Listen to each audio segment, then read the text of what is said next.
was interrupted by a phone call on the last broadcast, but I'll just pick up from where I left off at. My thoughts. Well, as I was mentioning earlier, I was at a place coming from a semi-retirement platform. I did fairly well in a network marketing company. I received a check that was significant to most people. Was able to kind of free up some of my time and really get into what success was really all about, what life was all about. A lot of times we're in situations where we're preoccupied is a good word, and through that preoccupation we forget what the whole goal in life is to prosper, is to have abundance, have life and life more abundantly. And we get caught up in our jobs. We get caught up in bringing the kids to school and picking them up and doing all the day-to-day tasks, and we forget that there's something on the inside of us that has to be dug out. We were not born to live just to pay bills then die. We're born to have full expression in some way, some form, that we're different than any other entity that ever walked this earth. And no matter how many people have walked this earth, there'll never be another person on this earth like you. Not one person like you ever. Not even a little bit. You may have cousins or friends or brothers, and maybe a twin, but that twin will never be able to be you. So there's something specific, there's something special, there's something that only you can do the way that you can do it. And we omit that fact when we get caught up in our day-to-day rigorous schedules, doing the mundane things of this life, and not really taking the time to understand why we're here. When we talk about preoccupation, it brings me back to the early times when Christianity first hit the scene, and when people were very ignorant of the understanding of God, and the question was asked, who are we, and what is our place on this universe, and what is it as it relates to God? That was a question that was asked. And so we sent out explorers to explore this fact. And as these explorers went out, they started to explore in many aspects of the world, through agriculture, through geological means, then finally into space and different frontiers. And as they left and searched abroad, they left the masses of people behind with no answers. And those answers, those unanswered questions, turned us into a state of preoccupation, because we're waiting for something to explain our existence, and we decided to occupy ourselves with other things like jobs, like the day-to-day things as we talked about just now. And through these preoccupations, we decided to define our beings, define ourselves with these jobs, with these titles. And that's not what it's supposed to be. We're supposed to have the ability to express ourselves in such a way that the world is different because we walked. If you die right now and everybody you know dies, at some point, no one will ever know you lived. We have to really, really, really, really think about that fact. The fact is that what mark are you going to leave? What are you going to do? And by the way, I'm picking up my son from a football game. He's about to jump in the car right now, so this might get interrupted a little bit. But at the same time, he needs to hear this as well. I'm on a broadcast, son. So, as I said, we have to get to the point where we understand. Is Jarrell coming? Yeah. Okay. We have to get to the point where we understand that if we do not take the initiative to seek on the inside of us what's really there, if we don't take the time to try to figure out what life is and how do we fit in this whole scheme of things, we can allow people to define us. We can allow people to tell us who we are. We can allow our jobs and our different things to regulate our days in such a way that we never take the time to sit and think, why am I here? What am I doing? What is this purpose? What's the purpose in the things that I do? We pray, we chant, we meditate, we affirm, we do all these different things for what purpose? What are we praying to? What are we praying for? Are we praying just to get by? Or are we praying to get an answer to the infinite, the eternal question of who are we? We're more than this blood, this bones, this skin, these hair follicles. We're more than just the things that we see. We're so much more eternal than we could ever even imagine, that we're really indestructible. Our bodies may fail, yes, but the thing that makes us us, which is deep down inside, which is deeper than our soul, even more so than our spirit, but it's the I that makes the I am.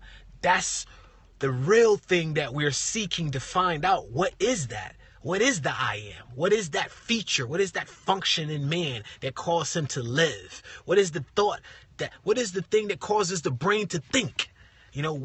Go deeper into to understanding of who you are and what you are. And at that point, you start to look at life in such a different way that you say, okay, I'm bigger than these buildings that I'm looking at. I'm vaster than this valley that I look upon. I'm more than anything that I can ever see, because guess what? Anything that I see that's brick and mortar is that I created, man created. And anything that's outside of that, from the mountains to the seas, God created. But aren't we his prized possession? Aren't we his most prized entity? And if that is the case, then we're greater than all those things that we see. Jarrell, what's up? I'm doing a broadcast, and you're on it. Say hi, Jarrell. What's going on? All right, duck your head over there. I don't want to see you.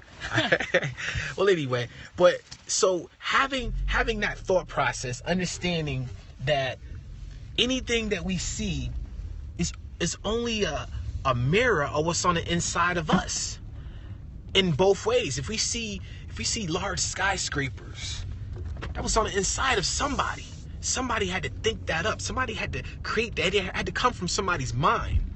If we see the world and its beauty from the mountains to the seas, we have to think that came from our Creator, and we're from that same stock. It mirrors us. It's an attribute of us in some way. It's the thing that tells us that this is by design. And if all these things working together, from the Earth's rotation to the gravitational pull of the moon, from the sun being set in this precise spot to give us just enough light that we can have vegetation, but and enough heat that can warm us, but not too close to scorch us. If all those elements are set in such a way, then there has to be a systematic way that the person or the thing, the entity that created us, thinks in such a way. And we have to be a part of that system in some way. We're not just thrown into this some half-hearted, halfway in such a way that we don't matter. No, we matter a great deal in the great scheme of things. And this is thoughts. These are questions that you should ask yourself consistently. Who am I? Why am I here? And what powers, what special abilities do I possess myself that can change the course of this world? We can change the world, but the only way we can change anything is by first changing ourselves. And to change ourselves is to change our minds, because our mind is who we are. The only difference between a doctor and a ditch digger is how he thinks. And that's the difference between any man. Any man can be successful, and it's not by brute strength or physical attributes, it's by how he thinks. A man thinks that he's going to succeed, but by all means he will succeed. If he really believes it in his heart and doubt those things, he shall have what he says. But if a man thinks that he's going to fail, he's failed before he's even tried. He might as well not even try. He might as well sit down and watch somebody that's going to do it. We have these powers, and the Bible says, my favorite book says, we possess these treasures in earthly vessels. These treasures that we possess. What are these treasures? These treasures is the knowledge, the wisdom of God. Having the entity, having the God particle on the inside of us, the ability to create, the ability to speak, and have those words manifest right in form right in front of us. How many times I've been in situations where I've spoke things into our lives. My son, my nephew right here is a witness. We sit, we talk about sometimes where we came from and different things in our lives that we got ourselves through. And everything that we do right now is so funny to us because we live this already. And we're just reenacting what our minds have already conceived. I recall a story where my son was his last year of Little League. And he was in a championship game or a playoff game, and he was facing the toughest team. And we didn't have a good team. And I was one of the coaches. We just didn't have a good team. My son was probably one of the better players on the team. We had a lot of young guys that didn't have the same desire and heart that he did, and they didn't want to hustle. And when we got down, they kind of started to slump down, and we would lose games because of that. And I sat in the car the night before. I said to him, listen, we need a big game from you.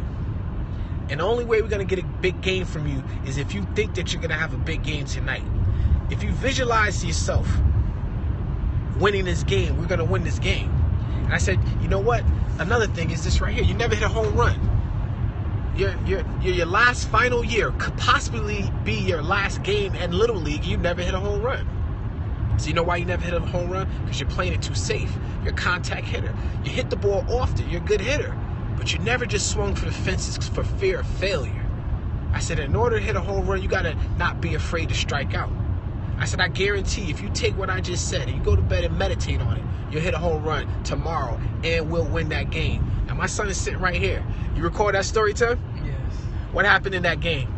I hit a home run and we won. You hit a home run and you won. Exactly. And so we manifest this stuff all the time. You know what I mean? And not only that, he was facing the best pitcher in Little League at that time. This guy was a beast. But yeah, he hit a home run, and you was the only one that hit a home run off of him? Yeah. Okay, yeah. And so, but we've been doing this for so long. So it's this, what I'm talking about right now, it's not something I'm guessing. It's not something I'm just talking just because I got nothing else to do. It's stuff that we've lived. We've gone through the process, and we live it, and we do it consistently, you know. And that's pretty much what it is. So I don't even remember what this whole thing was about.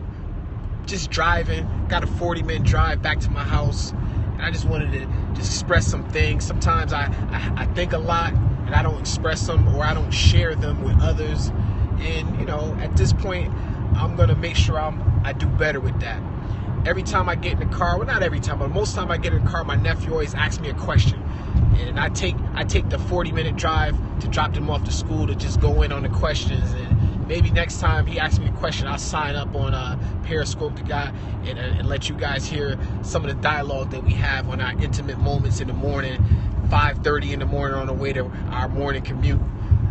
All right, that's it for us. The Dawson boys, we out. We'll talk to you soon.